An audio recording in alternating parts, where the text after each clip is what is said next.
बच्चों, आज हम आपको कार्बीन के बारे में बताएंगे कि कार्बीन क्या है।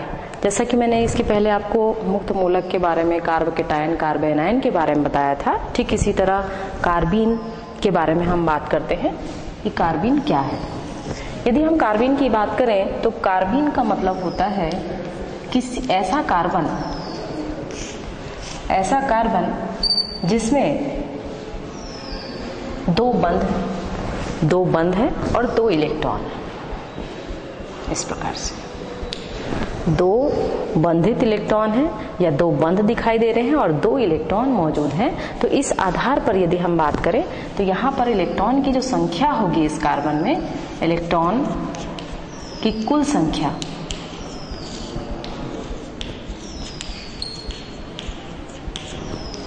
छह होगी।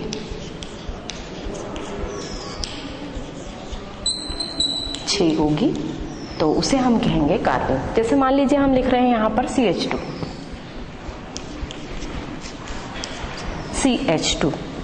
तो यहाँ जब CH2 की बात हो रही है तो CH2 में आप देखिए कार्बन का परमाणु क्रमांक 6 होता है और 6 परमाणु क्रमांक के आधार पर यदि हम 6 इलेक्ट्रॉनों की बात करें तो यहाँ पर आप देखिए एक इलेक्ट्रॉन यहाँ दिखाई दे रहा है, एक इलेक्ट्रॉन ये है, 2 इलेक्ट्रॉन हो गए। तो 2 और 2 4। तो कार्बन की यदि हम संयोजकता निकालें तो कार्बन की संयोजकता 4 होती है, क्योंकि बंध बनाने में 4 ही इलेक्ट्रॉन भाग लेते हैं और ये 4 इलेक्ट्रॉन इस प्रकार से होंगे 1s2, 2s2, 2p2।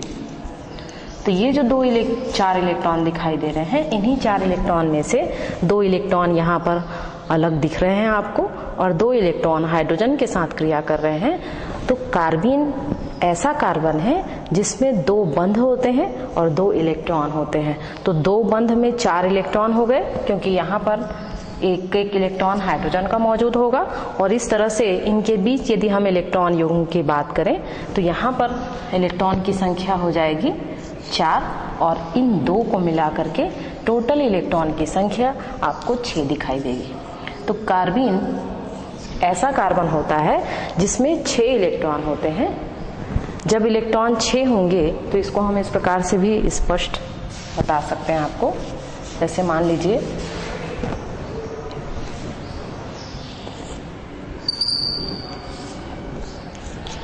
हाइड्रोजन,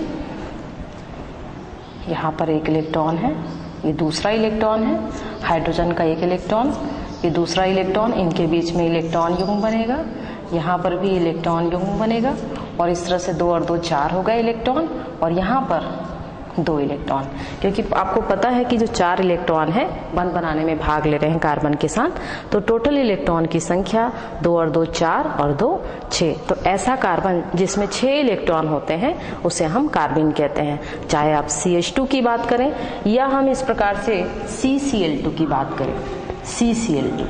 तो जो CCl2 होगा उसमें भी आप 6 इलेक्ट्रॉन देखेंगे, क्योंकि यहाँ पर यदि हम CCl2 की बात करें तो इसको हम इस प्रकार लिख सकते हैं Cl और 2 इलेक्ट्रॉन यहाँ पर मौजूद होगा। तो इस प्रकार की जो व्यवस्था होगी उसे हम कार्बीन कहते हैं। तो कार्बीन ऐसा परमाणु होता है जो कि जिसमें 6 इलेक्ट्रॉन होंगे, चाहे वो इस रूप में हो या इस रूप में हो, इस प्रकार से। तो ऐसी संरचना को हम कहते हैं कार्बीन। और ये जो कार्बीन होता है ये 2 प्रकार का होता है। यदि हम कार्बीन के बारे में बात करें तो कार्बीन 2 प्रकार के होते हैं।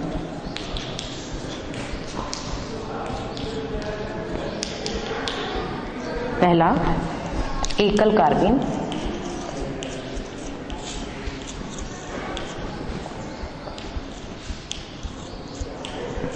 और दूसरा है ट्रिपल, या इसको हम इस प्रकार लिख सकते हैं ट्रिपल कार्बीन।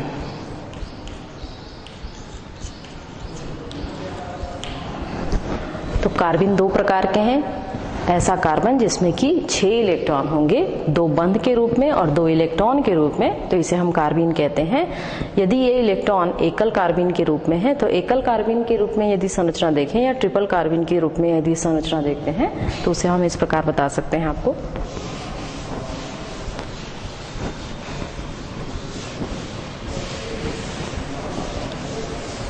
पहला है एकल कार्बीन।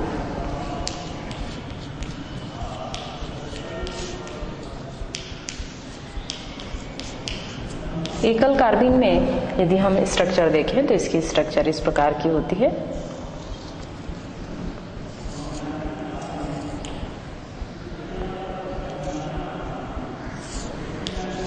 दो एल्किल समूह यहाँ पर मौजूद है। यहाँ पर एक अयुग्मित इलेक्ट्रॉन होगा, एक अयुग्मित इलेक्ट्रॉन होगा यहाँ पर, और पी कक्ष जो है असंकरित अवस्था में होता है। असंकरित पी कक्ष, पी कक्षक, असंकरित पी कक्षक होगा। 2 एल्किल समूह जुड़े होंगे और ये जो कार्बन होगा इस कार्बन को हम कहेंगे एकल कार्बीन। इसमें भी इलेक्ट्रॉन की संख्या 6 होगी। और यदि हम इसकी संरचना देखें तो जो असंकरित कक्षक होता है, यदि हम इसके गुणों के बारे में देखें तो इसमें एकाकी इलेक्ट्रॉन युग्म होगा, एकाकी इलेक्ट्रॉन युग्म की उपस्थिति होती है।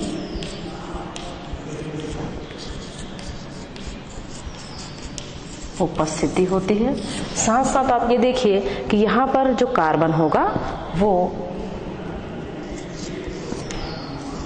sp2 संकरित अवस्था में होगा।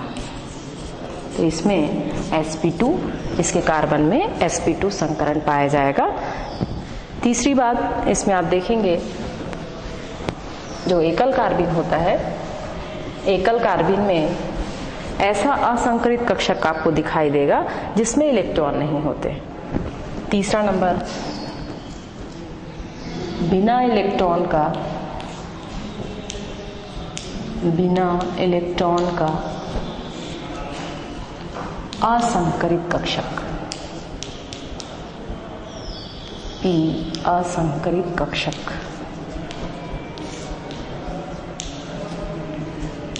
होता है। तो इस प्रकार से आप देखेंगे कि एकाकी इलेक्ट्रॉन युग्म की उपस्थिति होगी। यहाँ पर जो एकाकी इलेक्ट्रॉन युग्म दिखाई दे रहा है, ये एकाकी इलेक्ट्रॉन युग्म यहाँ पर मौजूद है जो कि स्थानांतरण में ही भाग लेता है। दूसरा, यहाँ पर जो कार्बन है वो sp2 संकरित अवस्था में है। यहाँ 2 एल्किल समूह मौजूद है, तो कार्बन के साथ 2 एल्किल समूह हैं और एकाकी इलेक्ट्रॉन युग्म यहाँ पर मौजूद है। और बिना इलेक्ट्रॉन का p ऑर्बिटल जो कि असंकरित कक्षक के रूप में यहाँ पर मौजूद है। नेक्स्ट है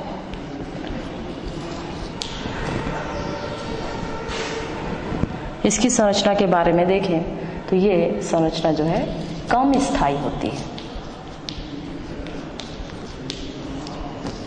कम स्थायी संरचना है। तो एकल कार्बीन जो कि कम स्थायी संरचना है और साथ में असंकरित पी कक्षक मौजूद होता है, एकाकी इलेक्ट्रॉन युग्म की उपस्थिति होगी और इसका कार्बन जो है sp2 संकरित अवस्था में होगा।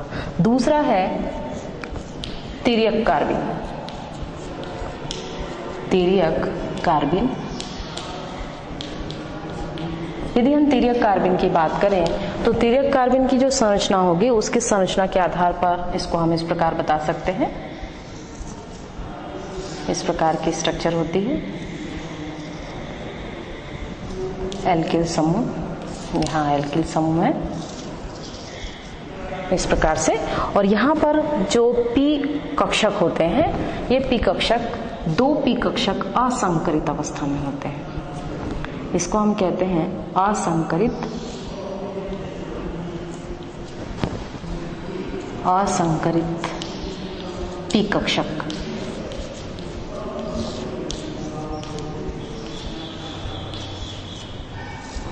तो जब किसी भी संरचना में, किसी कार्बीन में 2 असंकरित पी कक्षक होंगे और इसका जो संकरण होगा ये संकरण sp संकरण होगा। इसमें कार्बन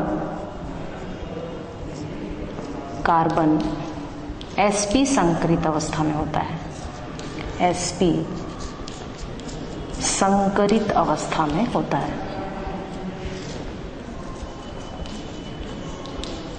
तो तिर्यक कार्बिन वह कार्बिन है जिसमें जो पी कक्षक हैं वो असंकरित पी कक्षक के रूप में, दो असंकरित पी कक्षक होते हैं, और जो कार्बन होता है वो sp संकरित अवस्था में पाया जाता है। एक s ऑर्बिटल और एक p ऑर्बिटल जो है sp संकरण करते हैं।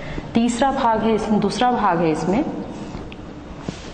यह अधिक स्थायी होता है। इस प्रकार के जो कार्बिन आपको देखने को मिलेंगे ये अधिक स्थायी होते हैं और जनरली जितनी भी इलेक्ट्रोफिलिक अभिक्रियाएं होती है उनमें इसका उपयोग किया जाता है। तो जो एकल कार्बिन और तिर्यक कार्बिन है, इन दोनों में ही आप देखेंगे जो कार्बन की संख्या है वो 6 होती है। कार्बन में इलेक्ट्रॉनों की संख्या जब 6 पाई जाएगी तो उसे हम कार्बिन कहेंगे। तो यदि हम इन दोनों में अंतर देखें तो आपको कुछ अंतर इसमें दिखाई दे रहे होंगे। इस आधार पर यदि हम इन दोनों में अंतर लें तो इसको हम इस प्रकार बता सकते हैं।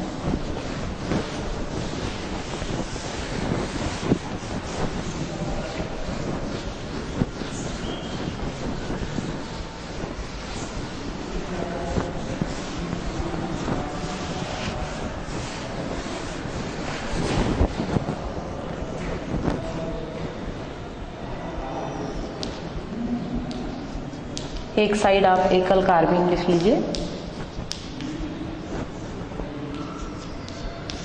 और दूसरे साइड तिर्यक कार्बिन।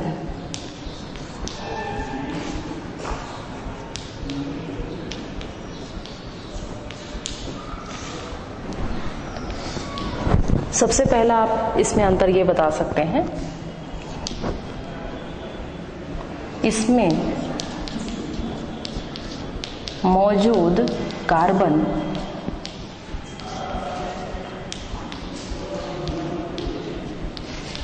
sp2 संकरित अवस्था में होता है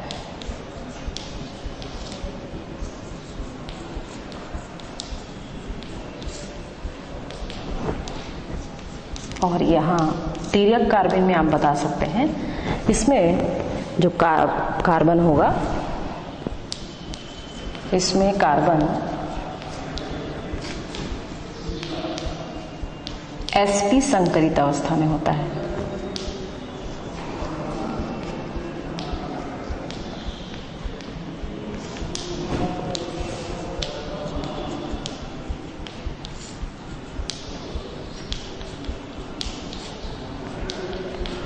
दूसरा अंतर इसमें यह हो सकता है, इसमें एकाकी इलेक्ट्रॉन युग्म होता है, एक एकाकी इलेक्ट्रॉन युग्म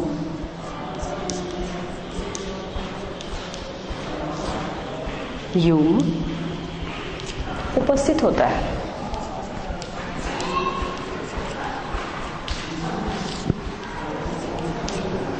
और तिर्यक कार्बिन में आप बता सकते हैं कि यहां पर अनुपस्थित होता है, तिर्यक कार्बिन में अनुपस्थित।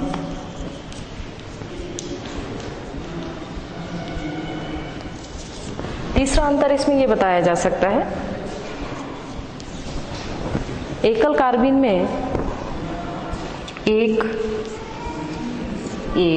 असंकरित पी कक्षक होता है,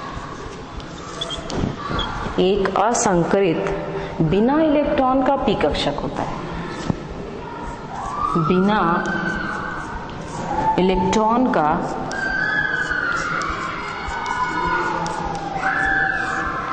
पी कक्षक होता है।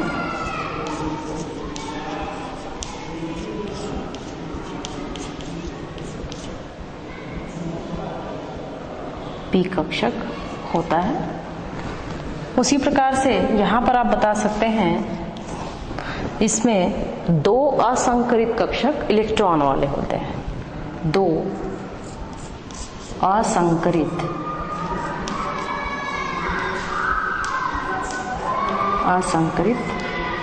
पी कक्षक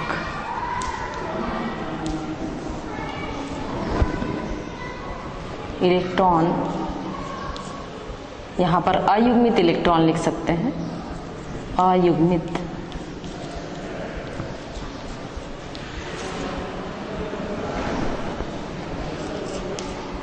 अयुग्मित इलेक्ट्रॉन के साथ होते हैं।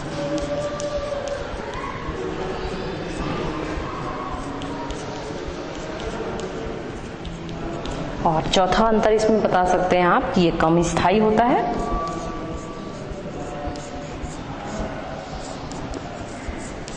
ये कम स्थायी है और ये अधिक स्थायी है।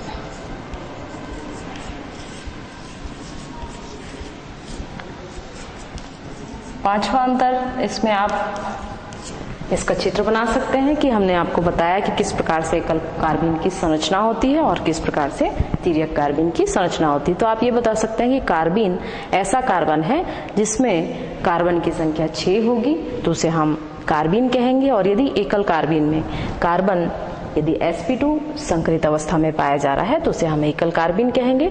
और यदि ये sp संकरित अवस्था में पाया जा रहा है तो उसे हम तिर्यक कार्बन कहेंगे। यहाँ पर ये जो संरचना आपको दिखाई देती है, इसको यदि हम लिखना चाहें तो इसको हम इस रूप में लिख सकते हैं, 2 इलेक्ट्रॉन के रूप में, या फिर इसे इस प्रकार लिखा जा सकता है, इस प्रकार से। तो ये जो तिर्यक कार्बन है या एकल कार्बन है, इसमें ये एक स्थायी कम स्थायी के रूप में पाया जाता है, क्योंकि यहाँ पर एकाकी इलेक्ट्रॉन युग्म की स्थिति के कारण इनका जो आकार है उसमें विकृति उत्पन्न हो जाती है। लेकिन यहाँ पर विकृति उत्पन्न नहीं होती क्योंकि यहाँ पर एकाकी इलेक्ट्रॉन युग्म अनुपस्थित होता है। तो इस प्रकार से आप देख सकते हैं कि हम कार्बन को यदि हम विभाजित करें तो उन्हें हम इस प्रकार से अंतर स्पष्ट कर सकते हैं। लास्ट में आप इसमें इसका चित्र बना सकते हैं। नेक्स्ट है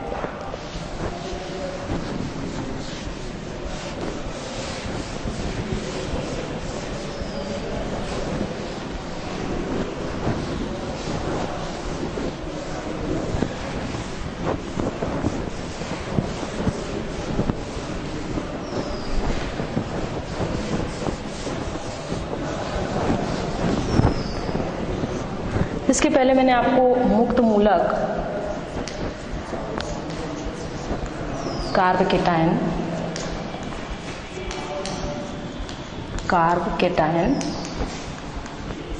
कार्बेनायन के बारे में बताया था। तो इसमें आप अंतर स्पष्ट कर सकते हैं, क्योंकि यदि हम इसे अंतर के आधार पर यदि हम समझें तो इसे आप आसानी से क्लियर कर सकते हैं। जैसे मान लीजिए इसे हम इस प्रकार से अंतर स्पष्ट कर रहे हैं। तो सबसे पहले इसमें आप ये बता सकते हैं कि ये समांश विखंडन से विभाजित होता है। समांश विखंडन द्वारा प्राप्त होता है। कार्ब केटायन के लिए आप बता सकते हैं कि यह विषमांश विखंडन द्वारा प्राप्त हो रहा है।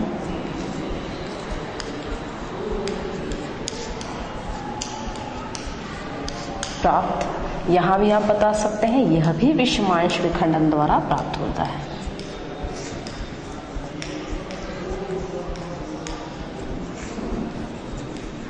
दूसरा अंतर इसमें आप ये बता सकते हैं कि यहाँ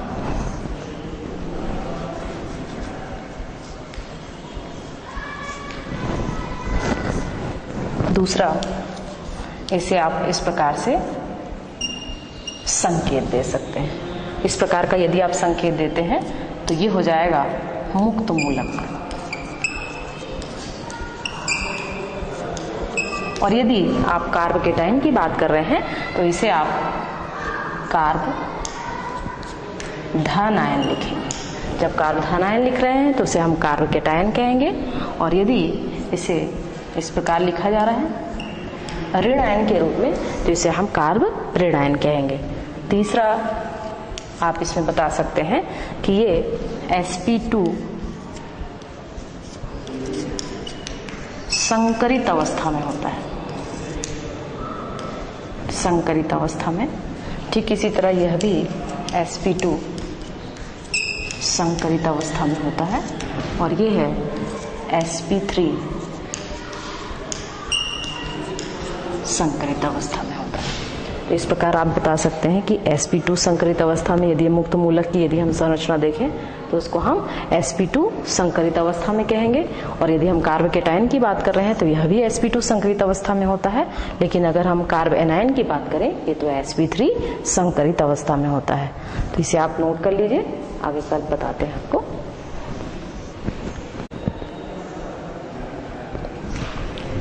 इसे आपने नोट कर लिया होगा। अब इसके आगे हम अंतर आपको बताते हैं। चौथा नंबर, यदि हम इसकी संरचना के बारे में बात करें तो इसकी जो संरचना होती है वो समतली त्रिकोणी होती है। समतली त्रिकोणीय स्ट्रक्चर,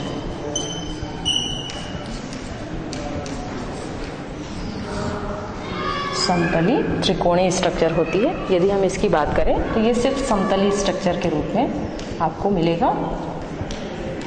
और यदि हम कार्ब एनायन की बात करें तो कार्ब एनायन आपको पिरामिडी संरचना के रूप में प्राप्त होगा।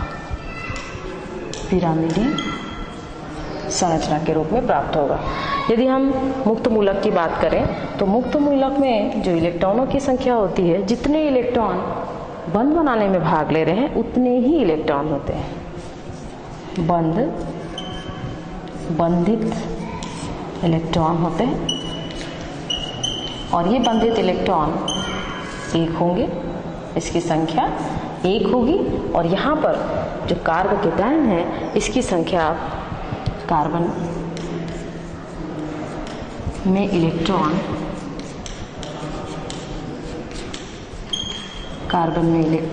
6 होंगे।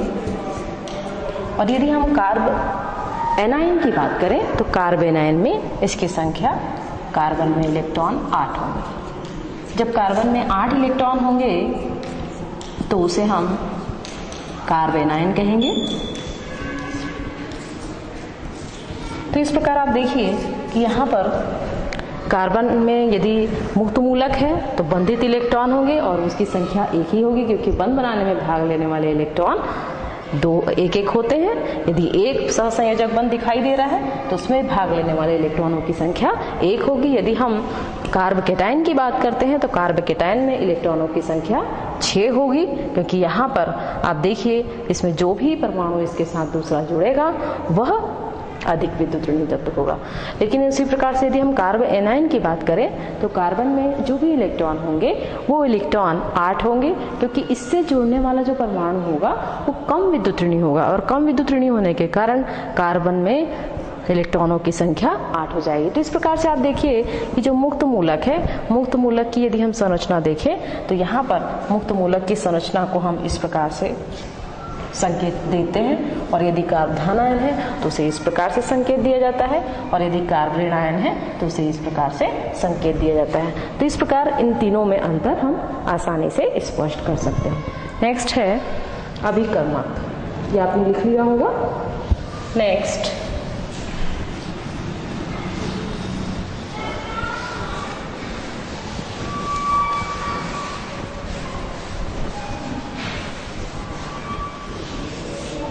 अभिकर्मक।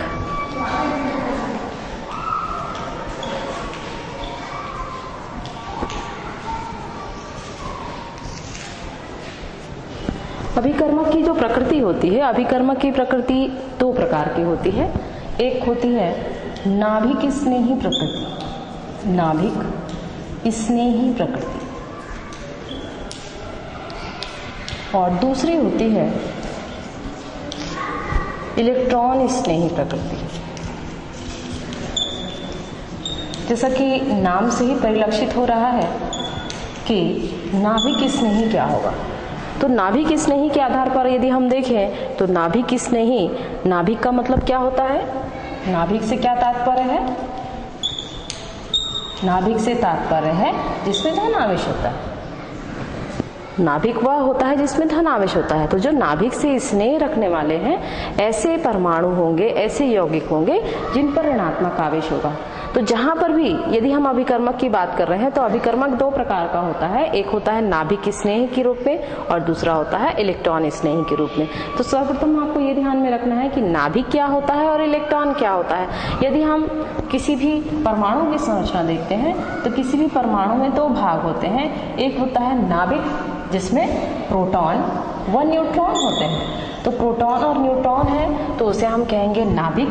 तो ये जो बीच वाली जो संरचना आपको दिखाई दे रही है इसे हम नाभिक कहते हैं। और नाभिक के बाहर इलेक्ट्रॉन होते हैं और नाभिक पर धनात्मक आवेश होता है। यहाँ पर आप देखेंगे धनात्मक आवेश होता है। और यदि हम बाहर की बात कर रहे हैं तो बाहर इलेक्ट्रॉन होते हैं और ये जो इलेक्ट्रॉन है इस पर ऋणात्मक आवेश होता है। तो आप ये देखिए यहाँ पर यदि हम अभिकर्मक की बात कर रहे हैं तो यदि नाभिक स्नेही अभिकर्मक की बात कर रहे हैं तो चूंकि नाभिक में धनात्मक आवेश होता है तो नाभिक से स्नेह रखने वाले या उनसे क्रिया करने वाले जो भी अभिकर्मक होंगे उनमें कौन सा चार्ज होना चाहिए? यदि नाभिक स्नेही है तो ऋणात्मक चार्ज होगा। तो उस आधार पर यदि हम अभिकर्मक की बात करें, जैसे हम लिखते हैं OH माइनस आयन, तो जो OH माइनस आयन होगा चूंकि इस पर ऋणात्मक चार्ज है या ऋणात्मक चार्ज है तो यह क्या होगा? नाभिक स्नेही अभिकर्मक होगा। उसी प्रकार से आप देखिए CN माइनस आयन है, साइनाइड में माइनस आयन है तो यह भी नाभिक स्नेही अभिकर्मक होगा क्योंकि नाभिक पर कौन सा चार्ज होता है? धनात्मक आवेश होता है। तो इसके साथ अभिक्रिया करने वाला यदि नाभिक स्नेही है तो उस पर ऋणात्मक चार्ज होगा। तो ये कहलाएगा नाभिक स्नेही अभिकर्मक। चाहे आप ब्रोमीन की बात करिए, ब्रोमीन में माइनस आयन होता है, उसी प्रकार से क्लोरीन की बात करिए तो ये सभी नाभिक स्नेही अभिकर्मक होंगे जिस पर ऋणात्मक चार्ज होगा। तो ऐसे नाभिक स्नेही अभिकर्मक चूंकि नाभिक में धनात्मक आवेश होता है तो इसकी क्रिया हमेशा ऋणात्मक से होगी। तो उस आधार पर जो अभिकर्मक होगा उसे हम कहेंगे नाभिक स्नेही अभिकर्मक। दूसरा है इलेक्ट्रॉन स्नेही। जैसे कि हमने आपको बताया कि जो इलेक्ट्रॉन होते हैं वो नाभिक के बाहर विभिन्न प्रकार के ऊर्जा स्तर में चक्कर लगाते रहते हैं। तो इनके कक्ष फर्स्ट, सेकंड या K, L, M, N, O, P इस टाइप से विभिन्न प्रकार के कक्ष होंगे उनके परमाणु क्रमांक के आधार पर। जैसे कि आपको पता ही है कि यदि हम किसी भी परमाणु के इलेक्ट्रॉन की यदि हम चर्चा करते हैं तो इलेक्ट्रॉन के बहुत सारे ऊर्जा स्तर होते हैं उनके परमाणु क्रमांक के आधार पर। तो परमाणु क्रमांक के आधार पर हम देखें तो जो ऊर्जा स्तर होंगे K हो सकता है, L हो सकता है, M हो सकता है, N हो सकता है। तो ये सभी जो है ऊर्जा स्तर हैं इलेक्ट्रॉन के। इसी में ही इलेक्ट्रॉन मौजूद होते हैं।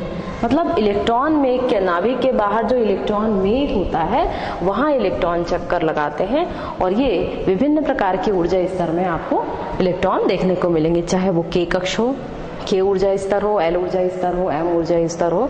तो न्यूनतम जो है वो K है। उसके बाद यदि आप ऊपर जाते जाएं तो आपको L ऊर्जा स्तर मिलेगा, उसके बाद आपको M ऊर्जा स्तर मिलेगा, N ऊर्जा स्तर मिलेगा। तो जो इलेक्ट्रॉन से स्नेह करने वाले हैं, जैसा कि मैंने आपको बताया कि जो इलेक्ट्रॉन में जो आवेश होता है वो आवेश कैसा होगा? ऋणात्मक होगा। तो जब आवेश ऋणात्मक होगा तो जो अभिकर्मक होगा इलेक्ट्रॉन से स्नेह करने वाला है। मतलब यहाँ पर जो अभिकर्मक होगा वो कौन सा होगा? धनात्मक आवेश युक्त होगा। जैसे मान लीजिए हम यहाँ पर लिख रहे हैं H3O प्लस आयन। यदि हम H3O प्लस आयन लिख रहे हैं जिसको हम हाइड्रोनियम आयन कहते हैं तो ये जो हाइड्रोनियम आयन होगा ये होगा इलेक्ट्रॉन स्नेही। ठीक इसी तरह हम लिख सकते हैं यहाँ पर CH3 plus ion, CH3 plus ion है या H प्लस आयन है। H प्लस आयन है तो वह भी कैसा होगा? इलेक्ट्रॉन स्नेही होगा। और जितने भी धनात्मक आवेश युक्त आयन आपको या यौगिक आपको दिखाई देंगे, क्योंकि यौगिक तो नहीं कहेंगे, हम इसे आयन ही कहेंगे क्योंकि ये इलेक्ट्रॉन से स्नेह रखने वाले हैं। चूंकि इलेक्ट्रॉन में आवेश ऋणात्मक होता है तो इसमें जो भी अभिकर्मक होंगे इलेक्ट्रॉन स्नेही उस पर धनात्मक आवेश मौजूद होगा। चाहे आप C2H5 प्लस आयन की बात करें तो यहाँ पर आप देखिए कि यहाँ जो अभिकर्मक उपयोग में लाए जा रहे हैं तो अभिकर्मक, जैसे कि मैंने आपको बहुत सारी प्रभाव में आपको बताया था कि अभिकर्मक की उपस्थिति में कोई भी अभिक्रिया हो रही है तो अभिक्रिया में परिवर्तन आपको देखने को मिलता है। तो यदि ये नाभिक स्नेही अभिक्रिया है तो इसमें जो भी अभिकर्मक यूज होगा या उपयोग में लाया जाएगा वह ऋणात्मक आवेश वाला होगा। उसी प्रकार से यदि इलेक्ट्रॉन स्नेही अभिकर्मक है तो इलेक्ट्रॉन स्नेही होने के कारण इसमें जो भी अभिकर्मक आएंगे वो धनात्मक आवेश युक्त होंगे। तो इस प्रकार आप देख सकते हैं कि अभिकर्मक का उपयोग विभिन्न प्रकार की अभिक्रियाओं में होता है। अगर वह नाभिक किस नहीं है तो उसमें जो अभिकर्मक होगा वो ऋणावेशित होगा, और यदि इलेक्ट्रॉन इस नहीं है तो उसमें अभिकर्मक जो है धनात्मक आवेशित होगा। नेक्स्ट है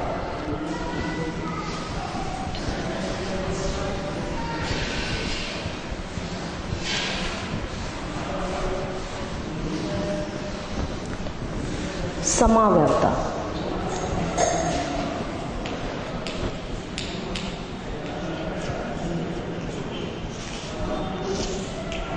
जैसा कि आपको ज्ञात है कि बहुत सारे ऐसे कार्बनिक यौगिक होते हैं जिनकी संरचनाएं होती हैं, और ये संरचनाएं भिन्न भिन्न प्रकार की होती हैं। और जैसा कि आपको पता है कि सभी यौगिकों के कुछ अणु सूत्र होते हैं, और यदि हमको अणु सूत्र हमें ज्ञात करना है तो उसके लिए हमको उसका परमाणु भार मालूम होना चाहिए। जब हम परमाणु भार हमें ज्ञात होगा तो हम उस यौगिक का अणु सूत्र निकाल लेते हैं। जैसे किसी भी यौगिक के लिए कुछ संरचनाएं होती, क्योंकि अणु सूत्र और उसकी संरचना दोनों अलग अलग चीजें हैं। अणु सूत्र जो है एक जटिल यौगिक के रूप में होता है, और यदि हम संरचना की बात करते हैं तो संरचना खुली हुई संरचना होती है जिसमें हाइड्रोकार्बन भी हो सकते हैं। जैसे मान लीजिए यहाँ पर दो प्रकार की संरचनाएं हो सकती हैं जो कि कार्बनिक यौगिक है। जैसे ये कार्बनिक यौगिक है, तो कार्बनिक यौगिक की जो संरचनाएं होंगी की संरचना, तो ये जो संरचना है, ये संरचना यदि समावयवता को ध्यान में रखी जा रही है तो अणु सूत्र समान होंगे, लेकिन संरचनाएं जब भिन्न भिन्न होती हैं तो उसे हम कहते हैं समावयवता। और ऐसी संरचनाएं कहलाती है समावयवी संरचनाएं। जैसे मान लीजिए हम यहाँ पर कुछ संरचना आपको बता रहे हैं, तो समावयवता का मतलब होता है जिनके अणु सूत्र समान होते हैं लेकिन संरचनाएं भिन्न भिन्न होती हैं। अणु सूत्र समान किंतु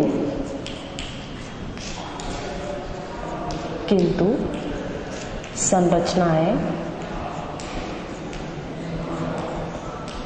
भिन्न होती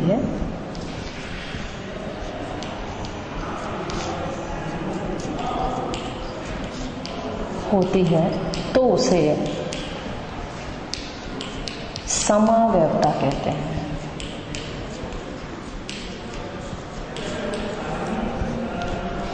समावयवता कहते हैं।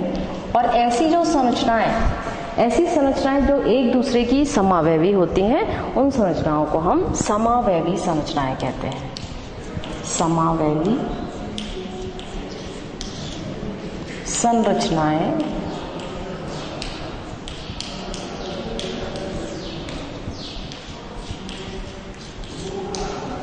तो ये जो समावयवी संरचनाएं होंगी, इसको हम एरो के चिन्ह से, डबल एरो के चिन्ह से भी डिनोट कर सकते हैं। तो जो भी एक टिपिकल अणु सूत्र होगा, उस अणु सूत्र तो समान आपको दिखाई देंगे लेकिन संरचनाएं भिन्न भिन्न होंगी। एक अणु सूत्र की संरचनाएं 2 से 3, 3 से 4 भी संरचनाएं हो सकती हैं। तो ये संरचनाएं एक दूसरे की समावयवी संरचनाएं कहलाएंगी।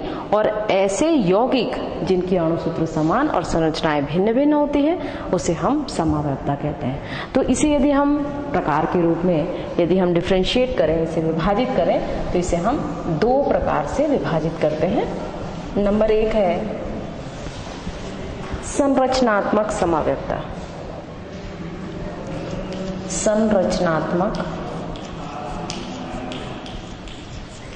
समावयवता।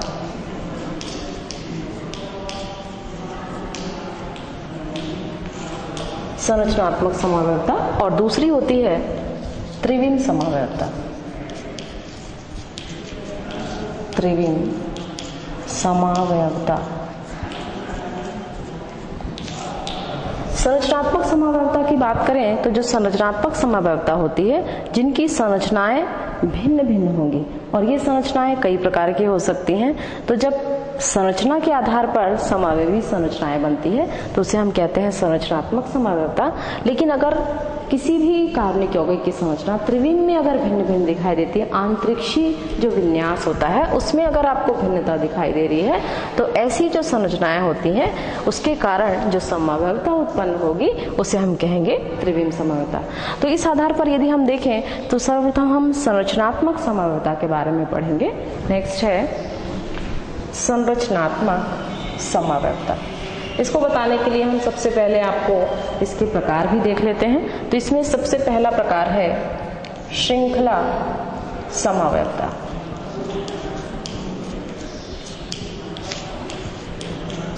श्रृंखला समवयवता, तो नाम से ही ये परिलक्षित हो रहा है, जिसकी श्रृंखलाएं भिन्न भिन्न होंगी लेकिन अणुसूत्र समान होंगे, तो ऐसी समवयवता को हम कहते हैं श्रृंखला समवयवता।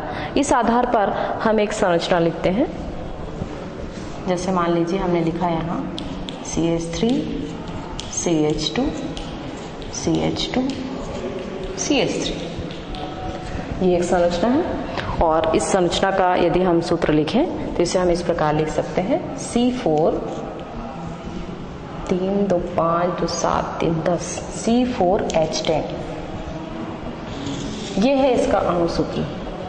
यदि हम श्रृंखला समवयवता की बात कर रहे हैं तो कोई भी अणुसूत्र आपको लेना है और उस आधार पर आपको उसकी संरचनाएं बनानी है। तो पहली जो संरचना आपको दिखाई दे रही है यहाँ पर, इस संरचना को हम कहते हैं प्रोपेन। तो ये होगा नॉर्मल प्रोपेन, नॉर्मल प्रोपेन। अब इसी की एक दूसरी संरचना हमको समवयवी संरचना बनानी है, तो इसको हम इस प्रकार लिख सकते हैं CH3 CH CH3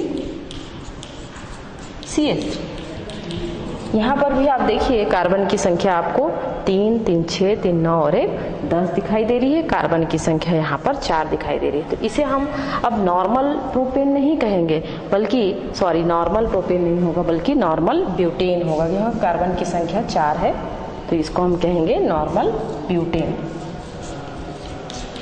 तो ये नॉर्मल ब्यूटेन हो गया।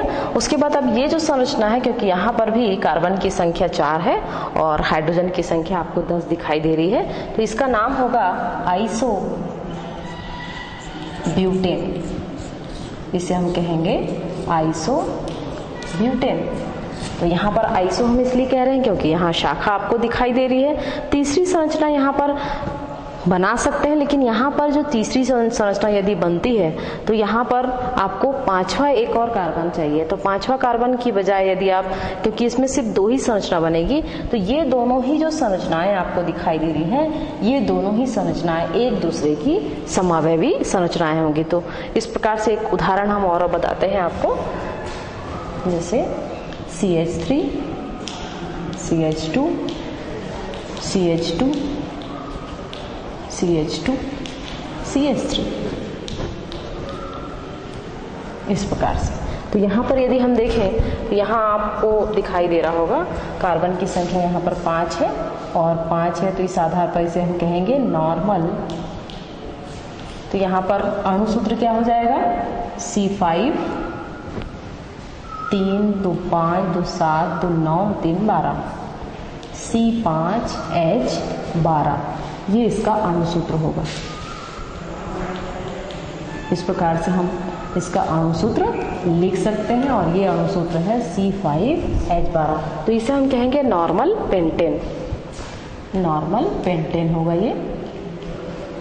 और नॉर्मल पेंटेन के साथ साथ अब इसकी यदि हम दूसरी समवयवी संरचना बनाते हैं तो इसे हम इस प्रकार लिख सकते हैं CH3 CH CH3 CH2 CH3। तो ये जो संरचना है इसको हम लिख सकते हैं 2 मेथिल ब्यूटेन। 2 मेथिल, क्योंकि आइसोफॉर्म है ये, 2 मेथिल ब्यूटेन। कार्बन की संख्या 4 है यहाँ पर, श्रृंखला में आपको 4 दिखाई दे रही है और दूसरे कार्बन पर यहाँ मेथिल समूह है, तो इसलिए इसको हम कहेंगे 2 मेथिल। इस प्रकार से जैसे यहाँ हमने नंबरिंग की 1 2 3, नंबरिंग आप इसमें किसी भी तरफ से कर सकते हैं। तो यहाँ पर इस प्रकार की संरचना होगी और इसे हम कहेंगे आइसोब्यूटेन, आइसोपेंटेन भी कहेंगे हम इसे, या आइसोपेंटेन लिख सकते हैं इसे, आइसोपेंटेन। ठीक इसी तरह जैसे मैंने आपको इसके बारे में बताया था कि यहाँ जो संरचना है इसे हम आइसोब्यूटेन कहते हैं, या फिर इसे कहेंगे हम 2-मेथिल प्रोपेन, इसे कहेंगे या 2-मेथिल प्रोपेन। तो यहाँ पर आप देखिए इसकी दो संरचना आपको समावेवी संरचना दिखाई दे रही है। यहाँ पर एक तीसरी संरचना और बनेगी, इसको हम इस प्रकार लिख सकते हैं CH3 C CH3 CH3 CH3। यहाँ देखिए कार्बन की संख्या आपको 5 दिखाई दे रही है, लेकिन यहाँ पर जब इसे हम नाम देंगे तो इसका नाम होगा नियोपेंटेन, इसको कहेंगे हम नियोपेंटेन।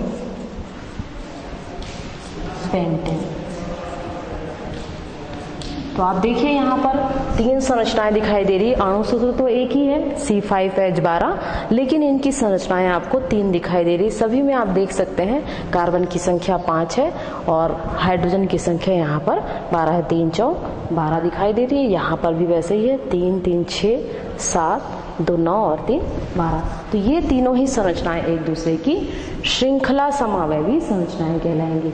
तो ऐसी समावयवता जिसमें श्रृंखलाएं भिन्न भिन्न होती है लेकिन अणुसूत्र समान होते हैं, तो उन्हें श्रृंखला समावयवता कहते हैं। और ये जो संरचनाएं हैं उसे हम श्रृंखला समावयवी संरचना कहते हैं, जो कि संरचनात्मक समावयवता का एक प्रकार है।